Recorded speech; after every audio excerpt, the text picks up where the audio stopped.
Grab your coffee, grab your tea, grab your wine. It's time to turn the cameras on our Inspiration Inc. host, Zhena Muzyka. With Inspiration Inc., we are looking to tell stories of amazing entrepreneurs and business icons and leaders who are game changers, who do something different, who do something that inspire. Now, we're going to have a conversation with Zhena about the things that inspire her. But first, let's hear a little bit about what is your story, Zhena. Tell us about the tea company. Well, I started the tea company 13 years ago when my son Sage was born, and he needed a major operation, and I had no health insurance, single mom. The day I started the tea company, I had $6 to my name, and really I had a very core kind of spiritual experience where I got down to, my last penny, and I said, okay, God, what am I going to do? I'm at the end of this rope. And I literally, and people can think I'm crazy, but I literally had like this vision. I saw a tea party where everybody was happy, nobody was stressed out. It was a lot of women. There were dance teachers teaching them to dance. It was a full gypsy themed tea party. And my family was gypsy from the Ukraine, and I'd been studying the gypsy culture and writing a book about it. And I'd also studied herbal medicine in Peru, and my grandma had taught me how to use teas to heal everything from stress and headache to a broken heart to indigestion. I mean, tea was the fix for everything and the herbs in her garden. So I thought, wow, I can combine my heritage of being gypsy with my love and passion for herbs and botanicals, bring them together and throw a gypsy tea party. Okay, that'll be my plan to get out of this tough spot. And it didn't leave. Mm-hmm. It was one of the themes we've had in Inspiration Inc. is that the entrepreneurs say it doesn't leave them. This idea doesn't leave them. And every time I closed my eyes, I saw this gypsy tea party, kids running around laughing. And I was so stressed out with my son and so worried for his life. And it was a really beautiful distraction to be able to think that I could throw these celebratory, stress-free events with people and try to make money at it. So I started making blends, and I threw my first gypsy tea party, and about 300 plus people showed up here in Ojai. And I couldn't believe it. I sold out of tea in like the first hour. And everybody just came together, showcased, and enjoyed tea. And it was exactly like my vision. So I thought, oh, well, this could work. How do you go from that kind of idea to now I'm going to make a business? I wrote a business plan. I didn't know what a business plan even was.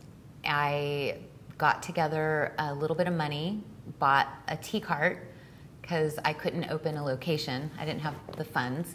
And I wheeled the tea cart into my girlfriend's store in Ventura, it was a shabby chic store. It was very cute. And I put together little chairs and tables and turned it into a little bistro kind of setting. Had this little catering cart, which is basically, those espresso carts you see in airports. And I converted the espresso machine to pull tea through it instead of coffee. And I concocted all of these crazy recipes. I had Gypsy Love Potion #9 lattes and Gypsy King Virility lattes. And I just took all my studies in herbal medicine and aromatherapy and just threw it all in with a bunch of tea and sugar and spice. And then a few years later, we were in, a couple thousand stores. And that huge transition was a lot of schlepping and a lot of, in between hospital visits, traveling and begging people to buy my tea because I really needed them to buy it. And I discovered fair trade and made that the mission of the company. And that mission and my son's health motivated me to grow the business into a multi-million-dollar business. And Sage is now super healthy and beautiful and 13, and he's my pal, and the tea company is what it is. So you've had the experience of getting to meet amazing people, entrepreneurs, business leaders, and icons. What do you think are some of the key characteristics of people who lead and people who grow to greatness? Well, that's two different things. The people who lead don't always grow to greatness. So the designation between leading and growing into greatness and being a great leader for others, I believe is tenacity. I had 100 meetings before that people said no to me to fund my company before I found someone to fund my company. And the other thing is a mission-driven person. I believe they are the people I admire the most in business. You know, the Tom Shoes of the world are doing good, doing great things in the world, making a difference in the world. That's really what I believe greatness is in leadership. And if I could pick one or two people I admire most in business, I love Linda of lynda.com. She's a homegrown company here in Ojai, and she's got 2 million subscribers, and she loves education so much, and it's so empowering. If you don't know how to use Photoshop, you can find out on her site and get a full education online. So people, you don't have to have a degree, you don't have to have anything fancy. I love that she is, you know, giving education to people who might not otherwise have a chance. I think that's so admirable. And Yvonne Chenard with Patagonia. Patagonia is an environmental powerhouse in our community here, and he doesn't want people to keep buying clothes. He wants to make clothes that last generations so that it's better for the environment, less impact to the earth, and he's had enormous success because he's got a heart for what he's doing. He's not just doing it for the bottom line. And the whole bottom line discussion, for me, I don't even belong in that meeting. You know, the bottom line is there, we can make it work, but I believe really mostly that the bottom line is healthy when your heart is in it and you realize there's an ROI on love and doing the right thing. There is something very powerful about being involved in a community of creation, entrepreneurship. Tell me a little bit about your experience here in Ojai, and then a little takeaway that you might offer to someone who doesn't get to live here, and how they can build that kind of creative community in their own environment. Well, Ojai is magic. Ojai, people have been coming here for over 100 years to get a feel of the spirit of Ojai. It's a very sacred place. I got here on my 22nd birthday and I haven't left. And I couldn't believe that I could launch a national brand once I got off the cart and started wholesaling tea to grocery stores.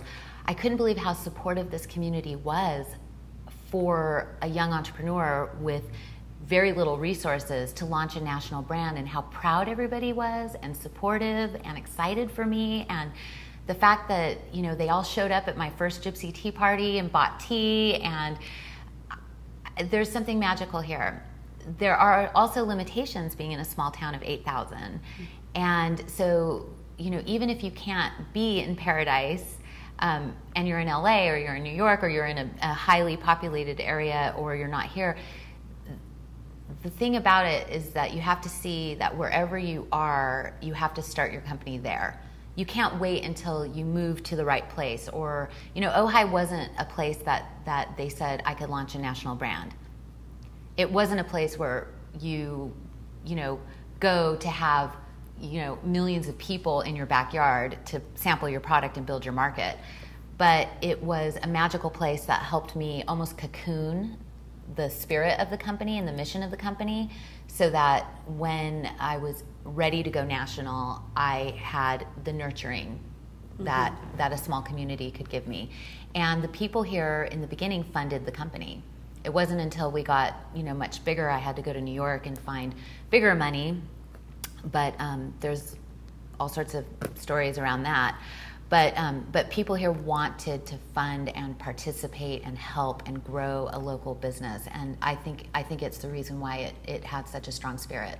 So to the entrepreneur who does not get to live in Ojai, how do you recommend they build a community? How do they find that support? Well, you have to surround yourself with people, with a like-minded tribe. Not people who are going to just say what you want to hear. You know, if my tea tastes bad and it's bitter, believe me, my tribe will tell me, you got to redo that blend. It's just bad. And at first it's hard to hear those things, but if people really love you, they'll tell you the truth. And so surround yourself with other people who love you enough to be honest with you, but also aren't in a place of fear where they poo-poo all your ideas. Like, you know, I always say in my speeches, don't put your pearls before pigs, because some people just will never get or value you. So very quickly, I found a mentor. He was the former CEO of Balance Bar.